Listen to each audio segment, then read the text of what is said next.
I actually waited in line for the midnight release of Borderlands 2. And I'm not a Borderlands guy. It just seemed like the thing to do at the time.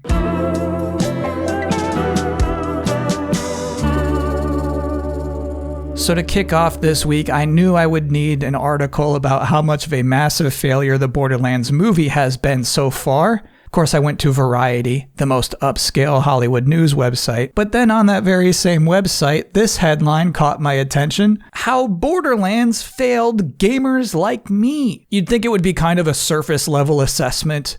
However, it's actually super fun how into the weeds this article gets. Here's the author's final point. Their script builds to a third act twist that could be spotted from a mile away. Lilith is the true daughter of Iridia and possesses powerful Phoenix-like traits, including the supercharged ability to phase walk.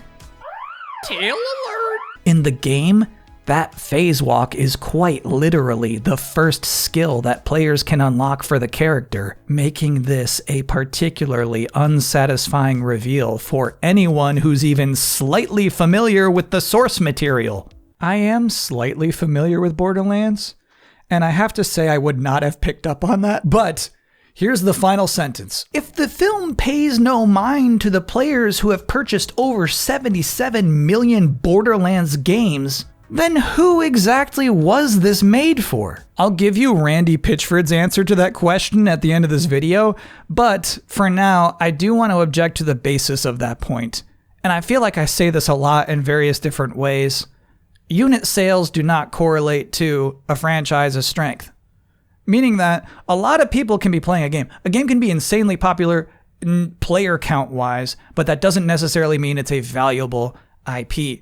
And I know that sounds crazy, so I'm so happy to have Borderlands this week backing me up on this.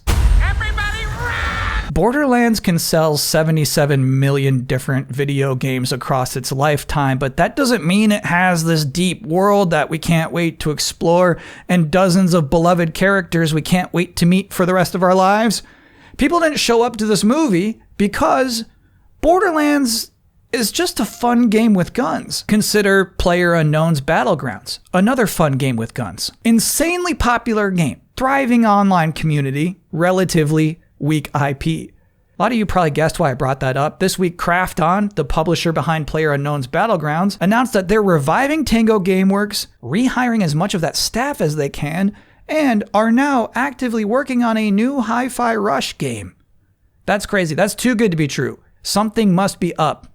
What are they going to do? They're going to turn into a mobile game with microtransactions? What's the plan here, Krafton? Here's what Krafton says. This integration reinforces Krafton's dedication to expanding its global footprint and enhancing its portfolio with innovative and high-quality content. The addition of Tango Gameworks represents a strategic alignment with Krafton's mission to push the boundaries of interactive entertainment. But they only wanted Hi-Fi Rush. Evil Within, Ghostwire Tokyo, those are staying with Microsoft. So Krafton purchased Tango Gameworks and even hired around half of the staff who were still there when Microsoft shut them down in May, including apparently the game's director. And they will explore future projects, meaning they don't only have to make Hi-Fi Rush, but to me, it's pretty clear Krafton wanted Hi-Fi Rush. What they get out of this is that suddenly they're going to have a studio who makes an award-winning game for them. Microsoft, they have an abundance of those. Last thing Microsoft needs is more franchises. But to someone like Krafton, who has a lot of money but not a lot of stars, this is a sweet deal. I'm serious about this. Look at this banner. Think about how much better this is going to look when Chai shows up on this. Do you want to know another franchise I think is a fun game with guns but not necessarily a valuable multimedia IP? Destiny.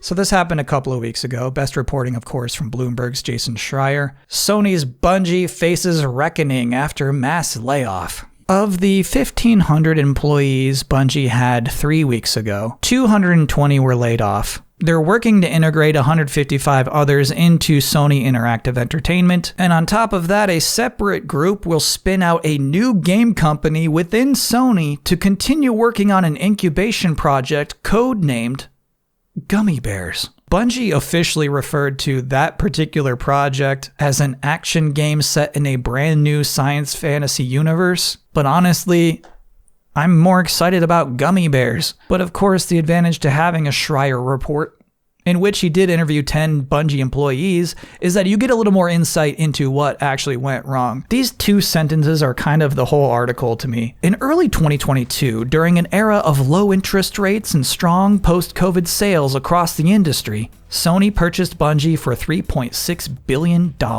looking at Destiny 2 as a model for its growing ambitions in live service games. Flush with cash, Bungie hired hundreds of new staff members and pursued myriad incubation projects, including mobile versions of Destiny, remakes of old games, and new franchises.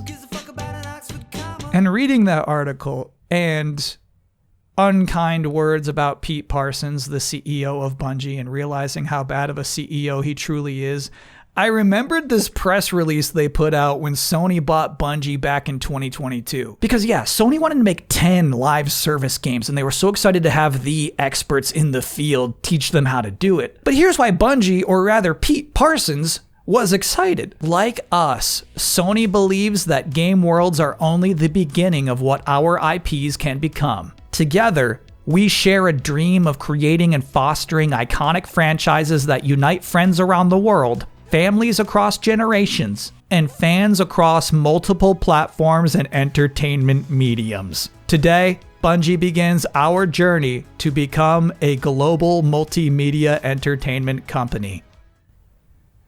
And that journey lasted 2 years. So, I was watching the Gearbox E3 2021 showcase. And it might be surprising to you to hear that at any point in Gearbox's history, they believed they had enough content for an entire E3 showcase, but you should understand that 13 minutes of this 30-minute presentation are just Randy Pitchford generally imposing himself behind the scenes of the Borderlands movie. I remember back in 2021, I couldn't stand watching this. Randy, don't make us watch this. Don't do this to a hardworking actor, and then don't make us watch. But I guess I've evolved into a true freak because today I can't get enough. I could watch this for hours. And how was IDEO? I was kind of a jerk, wasn't I? You made us work for it. But to answer Variety's question from the beginning of this video, who is the Borderlands movie made for? Here's what Randy and director Eli Roth had to say. For Borderlands fans who play the video game, if you have people in your lives that you want to introduce to Borderlands but aren't going to play the game with you, this movie's how you do it. You can bring your family, your loved ones, bring them to the movie. And introduce them to Borderlands. They're going to love it. We want this to be like a gateway drug for the non-Borderlands fans. It's the gateway, the entry point. Here's how we get grandma into Borderlands. We're talking about the dream here, the multimedia dream. And today, that dream is dead. Borderlands had its shot. It took its shot, it whiffed, airball, it's done. That was it. Today, Borderlands has to recognize that it is not one of those franchises. It's not Mario, it's not Sonic the Hedgehog, it's not The Last of Us, it's not Fallout, heck, it's not Twisted Metal exclusively on Peacock. It's just a fun game with guns. And hopefully that's enough. And that's it for Delayed Input this week. Now, I'm going to be traveling to Cologne, Germany for Gamescom opening night live. I got this image from Jeff's Twitter. That'll be live Tuesday, August 20th, starting at this time in all of these various time zones. But you may want to rewind those start times by around 26 minutes because there will be an opening night live pre-show hosted by yours truly. They are giving me one more chance. Anyway, it's going to be a little tricky because of all the travel, but my plan is to still get a new Delayed Input up next Friday. So until then, thanks for watching.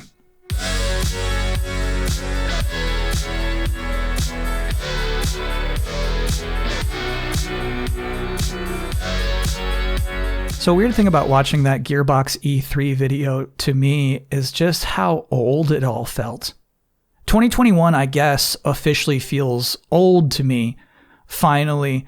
And a weird coincidental thing is that 2021 is also the year that Xbox bought Bethesda. And so I was rewatching that trailer where they say, now we're one big Xbox family. Now, hold on a minute. Let's use our 2024 technology to slow that down. What did they actually say there? Now we're one big, adventurous, diverse, bold, welcoming, powerful, surprising, sharing, caring, daring Xbox family. Remember, in 2021, people thought that video was cool.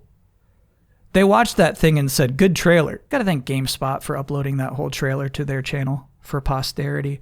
But you might be thinking, oh, hold on a minute. That was just a cute promotional trailer. They never actually said family out loud. They never actually looked into the camera or looked at each other and said the word family. So there's a cool feature on YouTube where you can get a transcript of the video and then you can just Control F for any word you want.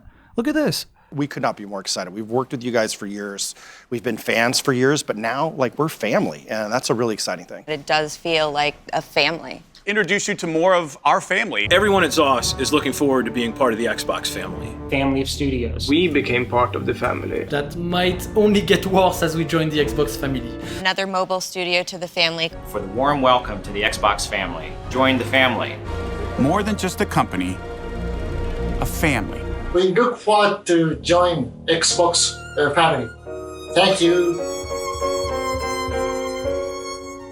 And here's a little bonus woof that did not age well moment. So for us, being part of Xbox is very similar to when Arcane first joined with Bethesda. You know, it was like, hey, here's a partner we trust, here's a partner who wants to make good games, and it's just like you can't do creative work unless you feel like somebody has your back, somebody's setting up the right environment for you. Let's be fair here. I owe Xbox that much. Let's go back to that 2022 press release when Sony bought Bungie. Jim Ryan says, today I'm happy to announce Bungie will be joining the PlayStation family. Herman Hulse says, I'm absolutely thrilled to announce a new member will be joining the PlayStation family. Now this might be a controversial thing to say, but I'm going to go ahead and say it. Video game corporations? It's rude when you lay off your family.